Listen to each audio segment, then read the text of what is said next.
there is a deep thing here where I think a lot of people do feel like the system has failed them. I think there's a lot of ways we can diagnose why has the system failed and which parts of the system has failed them, and everyone has their own pet theory here. But there is a deep thing here. Look, I'm 30 years old. Not one of my friends has children. Zero. No one. No one's having kids. Do you know how hard you need to abuse a mammal to make them not have children? Like for real. Like let's step here back a moment, right? Never thought of it that way. Yeah, look, GDP goes up. People have have enough food, you know, and whatever. No one's having kids, and this is across the world. This is across both the West, the East, you know, everywhere it's happening. So why do I not have kids? And the answer to that is I don't really know. This is the weird thing. So there's a thing, for example, that happens. Let me give you a theory here. So there's a thing that happens, especially with like even younger than me. Like the kids are like 18 today. There's a huge problem where they don't dance. No one dances. They go to clubs and they don't dance. Why is this? Because you get recorded. Yeah. If you're an 18-year-old kid, you go to a club, you get recorded. If you approach a girl and you mess it up, you get recorded. Everything is the panopticon now. So if you had to ask me why, my answer is technology. My answer is social media. My answer is AI. My answer is algorithms. Do you know what dating app algorithms do? Do you know how they optimize? They don't optimize for you to meet your love of your life. They optimize you to keep coming back to the app. And now there's a thing that basically we have sold out all of our dating norms, all of our interpersonal norms, to tech companies without our consent to optimize their ad algorithms. Is this a criticism of your generation? In other words, I'm not looking to blame. I mean, there are no perfect generations, and generational analysis is even a little stupid. But would you say that this is a criticism you direct at 30-year-olds, or at 50-year-olds, or at people who live in Silicon Valley, or? Well, quite frankly, I blame whoever passed Section 230. But that being said, I think there's a deep thing where we as a society have not dealt with the fact that we have to steward technology responsibly. We have treated technology as a Wild West. Absolutely. Just everyone can do whatever they want.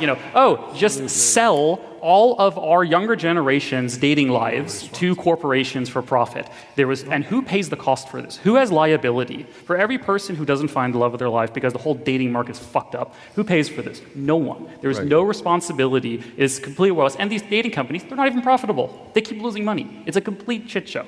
So I think the real problem is that we are, as a society, as a government, the generations that came before me, and also my generation, I don't want to exclude myself from this, but also the generation came before me, just let technology rip. The promise was, if you let technology rip, if you let internet rip, there will be democracy and freedom and happiness and economic growth. And where is that? And I think my generation is noticing that broken promise. So research shows that fertility it's several things. It is technology. It's also the economy, so it's a lot more expensive. To some extent, it's also women getting more into education, which is a good thing. It's also pollution. So sperm counts have dropped 50%. They have halved over the past few decades, and we think it's because of industrial pollution. So all of this goes back to the economic system. That's why we keep creating these dopamine loops in our technology. Instead of connecting one another, you can get a lot more by making the suggestion of connection, and then people keep coming back. Simulacrum is a lot more profitable. And that is then the predictable outcome in an economic system, which ultimate goal is growth. And that's where the limits to growth arrived at, that they made this world model, and they said, well, if you keep continuing this business as usual mode, which is just making growth the ultimate goal, no one's anti-growth, but making it the ultimate goal, meaning you also do it, if necessary, at social and environmental costs, we will see a collapse setting in around now, at the time, decades into the future, but it's right around now. And to address the technology argument, because of course that has been made since these criticisms arose, we can innovate ourselves out of this, but we haven't. I mean, this argument is completely incredible at this point because we are at tipping points right now. Like this is it. We've already gone past the 1.5 degrees, and that's just climate change. That's one of the 9 planetary boundaries. So the last health check showed 7 out of 9 boundaries now transgressed, up from 6 the last time. So we're not even heading in the right direction. So, and that is because we have the technologies. We have all the innovation. But as the authors at the time also explained, in a closed system, which is what our Earth is, it's abundant yet finite, then all our efforts to get out of one constraint take resources and create things like pollution. So that gives rise to a new constraint.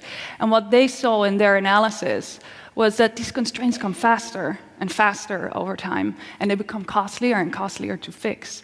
So what they warned us for at the time was, before we run out of clean water and clean air resources completely, we run out of our ability to cope. And that's what this polycrisis is. That's what this apocalypse is. Yeah. Humanity running out of its ability to cope. Yeah. In a system that is inherently unsustainable, because this growth system can never continue. And I think that's what Bill Gates was late to realize compared to maybe some other tech billionaires. Because at first, the Limits to Growth was a bestseller. So the older generation will have heard of it. The younger generation, whenever I give guest lectures, I have to explain what it was. Nobody knows it, because it was very effectively buried. And the reason was, at first, they were invited everywhere to speak, at Congress as well, and they never got to Congress. That invitation was rescinded pretty short notice before it was scheduled. And I think at some point, the rich elite realized, oh wait, but if it's finite, that means to eradicate poverty and all these other things, we have to share what we already have more equally. As you said, growth, that's the only reason we can justify. If we have a promise of growth, we can say, well, the poor people haven't gotten there yet. Capitalism promises we're all just temporarily embarrassed millionaires. But if we agree that there's an end to it, we have to redistribute. And that is the truth of it. Bill Gates, I think, realized that he would have to give up a large share of what he has. And I think we can eradicate poverty. We can all live well in peace within planetary boundaries, but not without billionaires or the ultra-rich giving back a large share of what they have. And I say giving back because I do think they took it from this system, from our commons, from our natural resources to the data we create, that's our commons. And they took that. I think there's no moral objection to them giving that back, but I think they thought it was unacceptable.